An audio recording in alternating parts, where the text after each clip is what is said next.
My name is Samir Khan, and I'm going to be leading this presentation from Team Alpha on Scrum. Scrum is a popular framework within agile methodologies that revolutionizes the way teams collaborate and deliver value. So what is Scrum? Scrum is an agile framework designed to enhance the efficiency and effectiveness of teams working on complex projects. It emphasizes adaptability, collaboration, and continuous improvement, allowing teams to respond rapidly to changing requirements. Scrum has three key roles: product owner, Scrum Master, and development team. Product owners are individuals that represent the customer or stakeholders and prioritizes the product backlog. Scrum Master serves as facilitator and coach, supporting the team and understanding and adopting Scrum principles. Development team is a self-organizing and cross-functional group responsible for delivering a potentially shippable product increment at the end of each iteration, known as sprint. Now let's discuss the three pillars that form the foundation of the Scrum framework. These pillars are crucial for fostering an environment of transparency, inspection, and adaptation. The first pillar of Scrum is transparency. In context of Scrum, transparency means all aspects of the work that are visible to the team and stakeholders. Transparent communication, trust, and collective participation define a team in which everyone communicates both good and bad news, works towards common goals, and has no singular purpose. This includes the product backlog, the progress made during sprints, impediments faced, and the overall project status. Transparency enables everyone to have a common understanding of a work being done and promote open communication. Inspection. The second pillar is inspection. Scrum encourages regular inspection of the product and the processes. The team holds regular events such as sprint reviews and daily stand-ups to assess the product increment and discuss any changes or adjustments that could be needed. The entire team reviews and modifies the product and processes. For example, at the end of each sprint, they openly offer the product to the client for feedback. If requirements change, they see it as an opportunity to work together and try out new ideas. The third pillar is adaptation. Scrum embraces a mindset of continuous improvement, and once issues are identified through inspection, the team adapts its processes to address them. This might involve adjusting the product backlog, refining work processes, or even changing the way the team collaborates.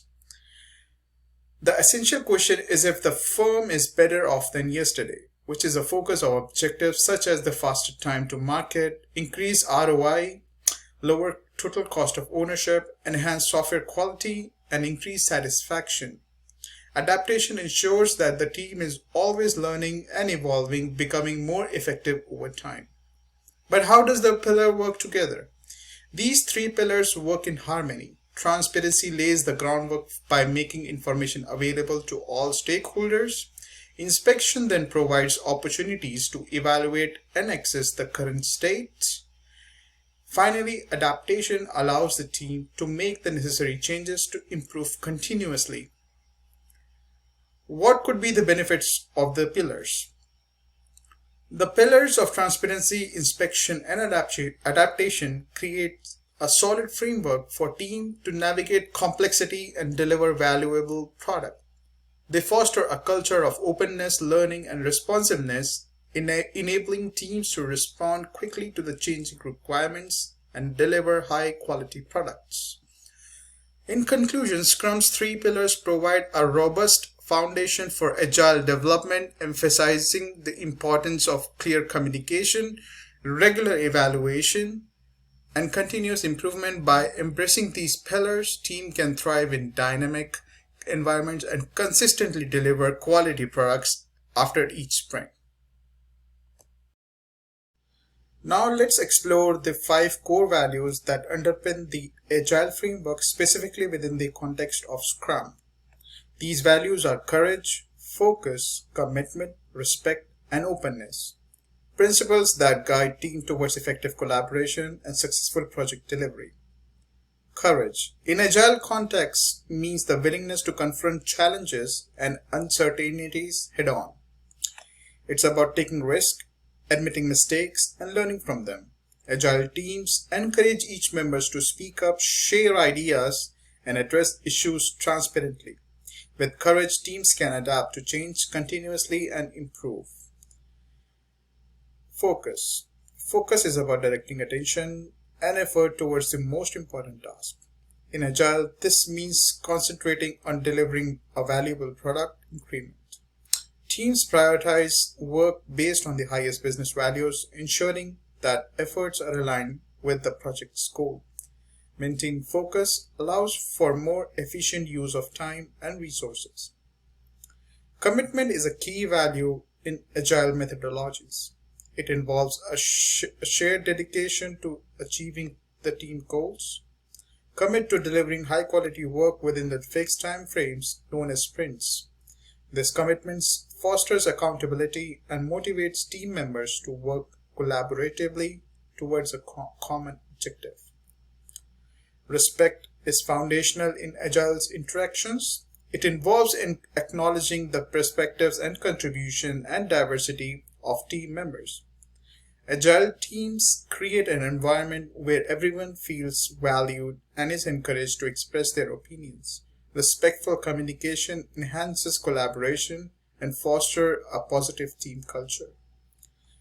Lastly, openness is about creating a transparent and honest work environment. Agile team embraces open communication, sharing information about progress, challenges, and decision making. Openness builds trust within the team and with stakeholders, enabling better collaboration and a faster response to changes. Successfully applying these values requires ongoing effort and commitment from the entire team. Regular retrospectives and feedback loops, opportunities to assess how well the team is embodying these values where improvements can be made. In conclusion, the 5 essential values of Agile, which include courage, focus, commitment, respect, and openness, form the backbone of Agile methodologies, particularly in the context of Scrum. By embracing these values, team can create a collaborative, adaptive, and customer-focused environment, ultimately leading to successful project outcomes. Now let's talk about Agile certifications. They are valuable means for individuals and organizations to validate their Agile knowledge and skills. Agile certifications provide a structured way to demonstrate proficiency in Agile methodologies, frameworks, and practices. They are essentially ideal for practicing project managers with limited Agile knowledge or Agile teams looking to become project managers. The following are the top Agile certifications according to the website BMC. Agile Certified Practitioner, International Agile Project Management, Scrum Alliance Certified Product Owner, Scrum Alliance Certified Enterprise Coach, Professional Scrum Master, Scale Agilist, Certified Discipline Agilist. There are three main benefits of Agile certifications, namely credibility. Certifications provide high external validation of your Agile knowledge and skills, adding credibility to your profile. Career advancement. Many organizations prioritize certified professionals when hiring or promoting, recognizing the value of standardized Agile expertise. And finally, skill enhancement. The certification process often involves in-depth training, expanding your understanding of Agile practices and frameworks. Thank you so much, Samir. Hi everyone, I'm Hemalatha Polasani and I am here to take you through the topics Scrum roles and Scrum tools. So basically in Scrum, there are 3 primary roles: Scrum Master, Product Owner and the Development Team. We do have only one Scrum Master and one Product Owner and many team members in the development team. So, what is the role of the Product Owner? Product Owner is the main key stakeholder of the project. who ensures the team is aligned with all the business requirements and make sure that they meet the customers' expectations and follow the market trends by delivering all the product goals. So the responsibilities are they prioritize the order of the product backlogs and they set the vision for the product so team could work on that, and they communicate with the external stakeholders and translate their needs to the team. Make sure that the team is focused, and as communication is the key point in agile, he evaluate their progress, communicate with them regularly. What is the role of the Scrum Master? Scrum Master acts like a coach. So he ensures the team is operating effectively with proper Scrum values and practices, and they remove any obstacles were in the team while working on the particular product. So they also work with the product owners. And what were the responsibilities of the Scrum Master? They facilitate daily Scrum meetings, which is also called as daily stand-ups, to know what they have worked, what are they going to work, and what are they working on. And they lead the sprint planning meetings. They conduct the retrospective meetings like end of each sprint, so they'll get to know like what went well and what can be improved in the following sprint. So they also have like individual meetings or other means of communication with the team members in case of any issues. So what is the role of the development team? So development team are like professionals like who work on the product for that particular Scrum sprint. So based on the goals of that particular sprint, development team may include the computer engineers, designers, data analysts, or any other role needed for that sprint. And they don't wait for any orders from the Scrum Master or like any product owner. They just work on the user stories respective to the sprint, and they collaborate within the team and try to deliver the quality product by the end of the sprint. So the responsibilities of the development team were they help in the sprint planning and setting the goal. They share the knowledge to improve the product features, and they use data to find the best practices for the development, like the feasibility study, like how can we do this, how can we implement this to make sure the quality is all fine. And they test the products and prototypes. So this is about Scrum roles. And coming to the Scrum tools, a Scrum tool is an agile project management solution that helps business implement the Scrum methodology of managing projects, and this helps in planning the sprints, like where they have the versatile dashboards, reporting tools, backlog management, and the project analytics to track the progress of the projects. What are the benefits of the Scrum tools? So they do have the better visibility of the project progress. This way we can improve the project planning, allowing team members to create and manage user stories, sprints, and tasks, so that once they start the task, like they can change the status to in progress, and once they were completed they can mark it as like completed, so that the Scrum Master, whoever it is, was managing the tool or tools, like they could see like what all tasks were completed according to the sprint. and this reduces the chances of the project failure. So we were aligned with all the user stories of that sprint, and we can visualize them in the dashboards, so it's very easy to handle.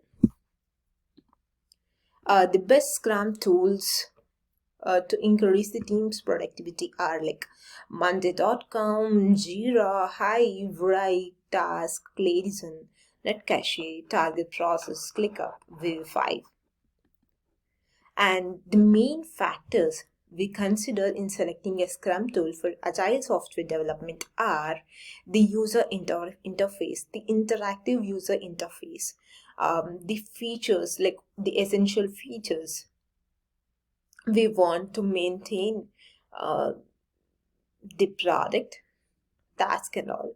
So the collaborations, customizable workflows, scalability, uh, like the cost, security measures, and reliability.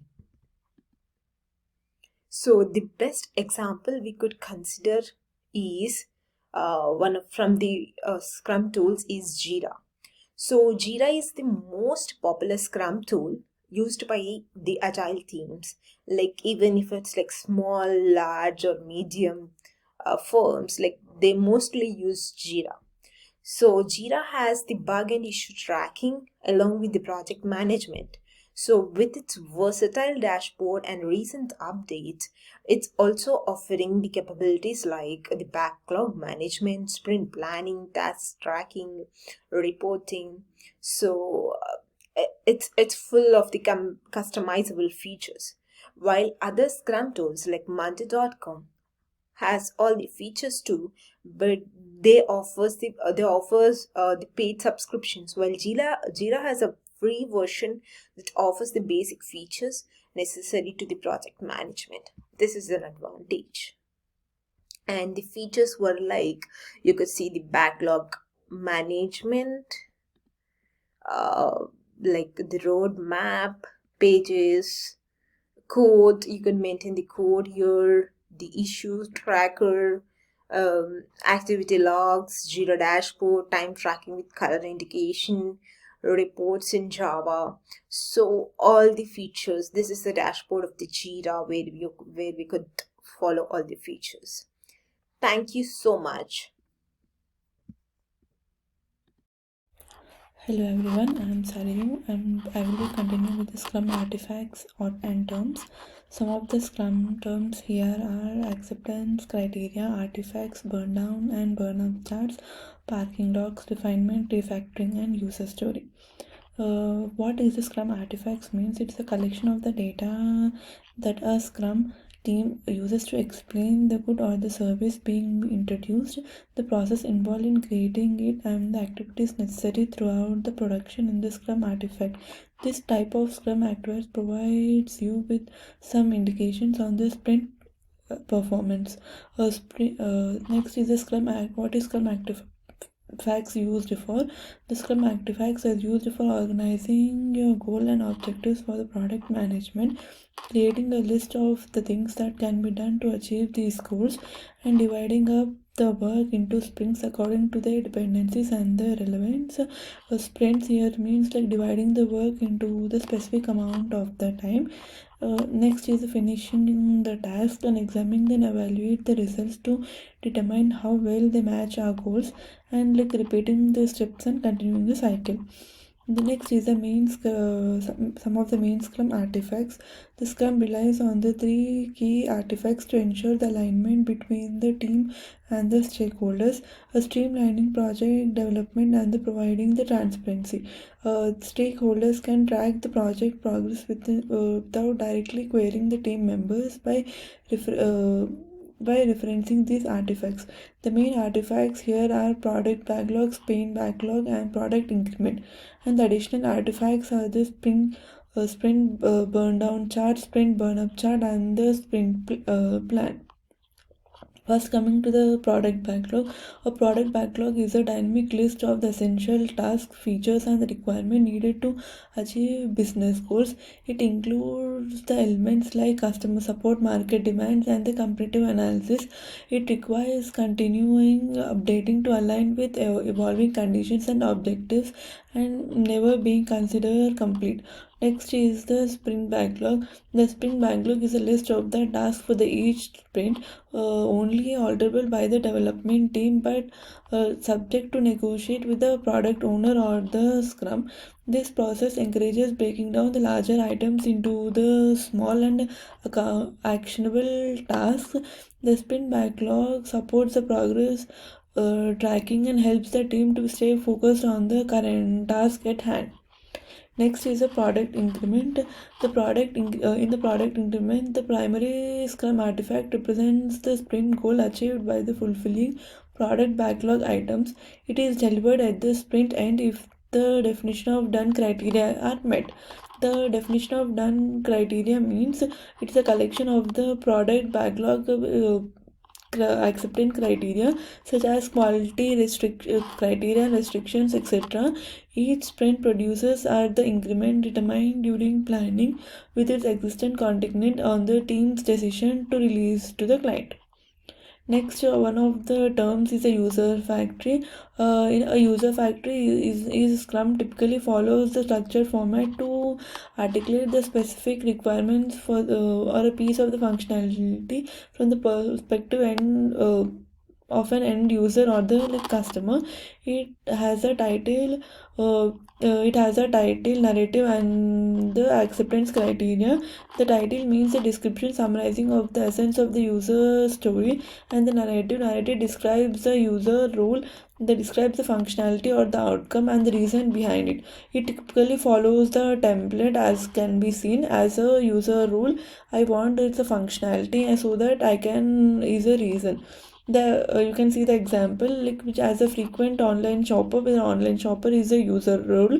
I want to able to save the items in the wish list, which is a functionality, so that I can easily keep track of the products that I'm interested in purchasing in the future. That will be the reason. Next is the acceptance criteria. The acceptance criteria are the set of the condition that a software must need in order to accept by the customer or the stakeholder. The conditions are up to the product owner. They have to check whether the features is fulfilling the user expectations or not. For example, in the Instagram, if the person wants to post the multiple photos at a time, then the person should be able to select the photos like different photos from the gallery. Next is the burn up charts and the burn down charts. Like these charts, first is the burn up chart that helps the project manager to visualize the work done by the Scrum team in the sprint and the total amount of the work. You can see like a sprint number and the sprint points delivered. And the next is the burn down charts. Burn down charts helps the manager to track the amount of the work left and the time remaining to complete the task. In the graph, you can see the iteration timeline and the sum of the task estimated like starts, and the manager can see the ideal task remaining and actual task remaining. This helps the manager to look out for the time if they need extra time or not, like that. And next will be the parking lot. The parking lot technique maximize the efficiency in agile meetings by addressing the crucial points swiftly. Daily Scrum meetings being brief requires participants to stay focused. If you have the multiple meetings, the participant Scrum meetings, the participants should be stay focused. Post Scrum and half work sessions are reserved for deeper discussions on issues that are not covered in the daily Scrum, involving some essential team members for effective solution. If some of the points are not covered in the meeting, which are not important for the particular meeting, they have another brief meetings afterwards, which is called as a parking lot. Thank you. My name is Jaffer Mohiuddin, and in this presentation I am going to discuss about the Scrum events and the process. The main aim of the Scrum is to deliver value to the customers early and continuously throughout the life cycle of the project.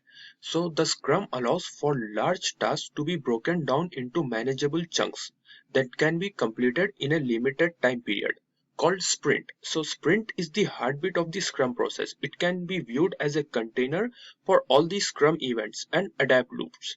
After each sprint, the team delivers a new product increment, and the team works on the product increments that provide the most value to the customers first.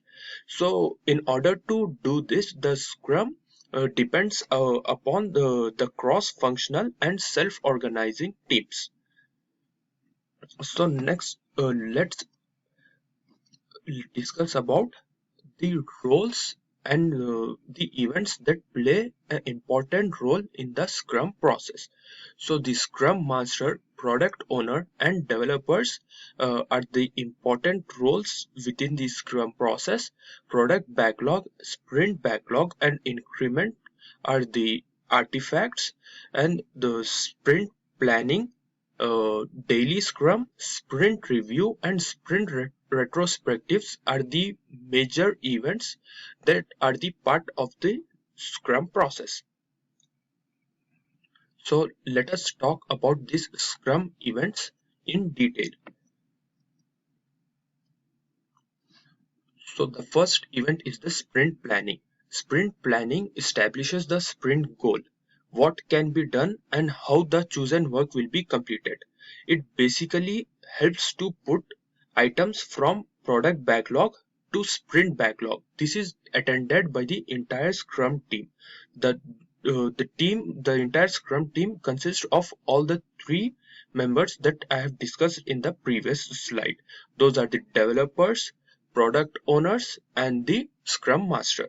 Next comes the daily Scrum. This is basically a 15-minute meeting. This is done to analyze the work done in last 24 hours and plan for the next 24 hours. The purpose of daily Scrum is to inspect the progress towards the sprint goal and adapt to the sprint backlog as necessary. Adjusting the upcoming planned work, it is attended only by the developers. After the daily Scrum comes the sprint review. The purpose of the sprint review is to inspect the outcomes of the sprint with stakeholders and determine future adaptations. The outcome of this review provides feedback for both product backlog and choices made during the sprint. This is attended by the entire Scrum team and also the stakeholders. After this is the sprint retrospective. The sprint retrospective is when the Scrum team inspect how the last sprint went in respect to the individuals, interactions, process, and tools. The team identifies the improvements that can be made in the next sprint to make it more effective and enjoyable. This event concludes the sprint. It is attended by the entire team. So basically this sprint planning can be done for a maximum of 8 hours, but it depends upon the how long the sprint is going to be. And the daily sprint, it can be it is generally a 15-minute long meeting, and the sprint review is can be a maximum of 4-hour long meeting, and also this one depends upon how long the sprint has been. So the sprints can last from like 2 weeks to up to a 1 month. It depends upon the team and the project that they are working on and the time that they have in hand. After this is the sprint retrospective. It can be of maximum of 3 hours. Now let us discuss how the events connect the roles to the artifacts and build the feedback loops. So the very first event is this, as we have discussed, is the sprint planning in the sprint. So the sprint planning takes when the sprint planning takes place, they plan the work that has to be taken from the product backlog and create a sprint backlog. for the particular sprint, and it is decided that what values can be delivered in this sprint. In this sprint, after the sprint planning is done, we have the sprint backlog ready, and now the development team start working on building the product. During the development, this development team performs this daily scrum. Daily scrum is done to make sure that the entire team is working in synchronization, and it is done to discuss the work that has been done in the past 24 hours, and what and to plan the work that can be done in the next 24 hours. Next, in the sprint review, the sprint team, the Scrum team, and its stakeholders participate in to inspect the work that has been done in the sprint to meet the goal of the sprint, and how this helps in the progress of overall solution. The output from the sprint review provides a feedback loop for the product backlog, as well as the decisions that has been made during the sprint planning. One thing is for sure, after the sprint review is done, we get a new product backlog. So next comes the retrospective. The retrospective is the opportunity at the end of the sprint in which the Scrum team can inspect its implementation of Scrum as a process framework, the interactions of the people in the team, opportunities, and also if there are any opportunities for any further improvement. So after the sprint is completed, we get a new product increment. Which is present at the end. This product increment, when delivered to the customer, the customer the customer provides a feedback. Based upon this feedback, we can get a feedback for the product backlog, as well as the decisions that are made during the sprint and in the sprint planning.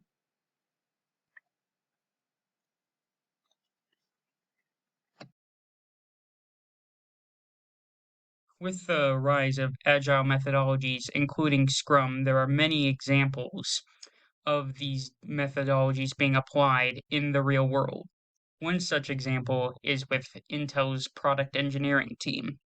Now, Intel's product engineering team acts as sort of middle team between the more creative side of Intel, attempting to create microprocessors, and the mass production side of Intel, where the product engineering team tests their designs and tries to optimize them. Now, there's many different designs going into the product engineering team, so they were always under a massive time crunch to try to get through as many as possible, and they often missed commitments because of this. So, as an experiment, they switched to Scrum, and this led to huge time reductions in their testing because it was much clearer what each individual team member had to do. This furthermore reduced the number of commitments they missed to virtually zero, greatly improving the team's overall efficiency and furthermore improving their morale. Another example of Scrum being used in actual software engineering is in Saab Aeronautics, where they develop fighter planes. Now, when you're actually developing fighter planes, even a small mistake could lead to entire recalls of models, which is hugely expensive. These failures are measured in trillions, not millions, not billions, but trillions of dollars. So even small mistakes have gigantic repercussions. To combat this, they switched to a variant of Scrum in order to help mass produce and test different models very quickly. Now, what's unusual about Saab Aeronautics' use of Scrum is that when we think of agile teams, we generally think of more smaller teams when compared to traditional software engineering. Whereas with Saab Aeronautics, they had around 100 different teams working on these planes, all using Scrum. And even if these teams by themselves were small, they were all still working together, creating one massive product. Now, another unusual quirk about Saab Aeronautics' use of Scrum is that they divided their sprints into much smaller increments in order to basically have almost mini sprints to test things on an almost half week by half week basis. This gave them a much faster version of Scrum than most others. However, this was all necessary for them because any errors that existed, they needed to catch, and they needed to catch immediately. Now that we've looked at a couple of examples of Scrum in the industry, let's look at a SWOT analysis of Scrum, or a strength, weakness, opportunity, and threat analysis of Scrum. Strengths and opportunities are positives for Scrum or are reasons why it may succeed, while weaknesses and threats are negative or are reasons why it may fail. Meanwhile, strengths and weaknesses are internal to Scrum or are factors that the team can directly control, while opportunities and threats are external for Scrum or are factors that are outside of a team's control. So, for strengths, one strength of Scrum is that there is constant communication between the client and the team. This leads to a near guarantee that the final product will meet the client's needs because they're always giving input, and so the team's engineering is always guided. Furthermore, because there's no assigned roles in Scrum, the team is highly flexible and can work on whatever needs to get done next very efficiently. If the project desperately needs the back end or the front end to get done quickly, the entire team can shift their focus to that side of the project in order to make sure that it gets finished on time. Furthermore, because Agile generally promotes smaller teams, everyone on the team will likely know every other member's strengths and weaknesses, which leads to high coordination among the different team members. Lastly, because the team's development is always guided by the client, there's generally little waste when compared to a different methodology like prototyping or incremental, because instead of having to throw different ideas at the wall to see what sticks, you're just getting the customer's ideas. Now, looking at weaknesses of Scrum, if too many user stories are collected or too many requirements are gathered from the user stories, the scope of the project may grow too large and it may go out of time or out of budget. So the team has to be careful to only work on the essentials. Furthermore, a professional Scrum Master is needed in order to ensure that the project does in fact stay in scope and within budget. A team without a professional Scrum Master won't necessarily fail, but it'll be a lot more difficult managing the project without having someone who can accurately predict just how long and just how much budget will be used by different tasks. Lastly, with smaller teams, if one member is unable to work, like say they get sick, then if that one member is the only person who knows how to use a certain aspect of the project, it can be really tough for the team to pick up their slack. Now, looking at opportunities for Scrum, putting out a prototype every 2 weeks means that you could potentially have many different business users use the product, so you could get many different ideas for just what your product actually needs in order to satisfy many different customers. Furthermore, with the client being directly involved in the process, they will likely enjoy having a product that's serviced directly to them, and so this can very easily lead to the client coming back for future projects. However, for the threats for Scrum, the client might not know exactly what they want at first, and so they may either mistake the prototype given at the end of a sprint for a finished product, or they may try to go out of scope. So the Scrum Master has to be careful in judging the client's needs in order to ensure that the project stays within time and budget. Lastly, because Scrum requires such high communication between the customer and the team, if the client is unable to always provide their input, it can be very difficult for the team to continually have guidance.